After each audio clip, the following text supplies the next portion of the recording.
আমাদের অনেকের নামাজে মন বসে না। আমাদের অনেকে বলে, হুজুর নামাজে দাঁড়ালে মন সাথে থাকে না, নামাজে শুধু ভুল হয়, সূরা যে কয়বার পড়ে নিজেও জানি না। এরকম আছে না নাই? এদিকে ওদিকে চলে যায়। এখন মনটারে কিভাবে আপনি এক জায়গায় আনবেন? বিশ্বনবী বলতেন, আনতা আবুদাল্লাহ কান্নাকা তারাহু, এমন ভাবে নামাজ পড়ো যেন তুমি আল্লাহরে দেখছো।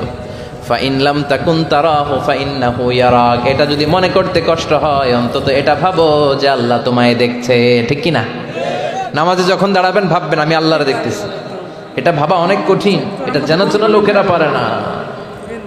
যদি না পারেন তাহলে অন্তত এটা ভাবেন যে আল্লাহ আপনারা দেখতেছে। আল্লাহ ইজ ওয়াচিং মি, আল্লাহ আমাকে দেখছে। তো আমি আল্লাহরে দেখতেছি আর আল্লাহ আমারে দেখতেছে। সুফিরা এটারে দুইটা ক্লাস করছে, একটার নাম দিছে মুশাহাদা আর একটার নাম দিছে মুরাকাবা। মুশাহাদা মানে আমি নিজে দেখি, আর মুরাকাবা মানে আমি দেখি না, আমারে দেখে কে? কেউ যেটা দেখে না দেখে কে? কেউ যেটা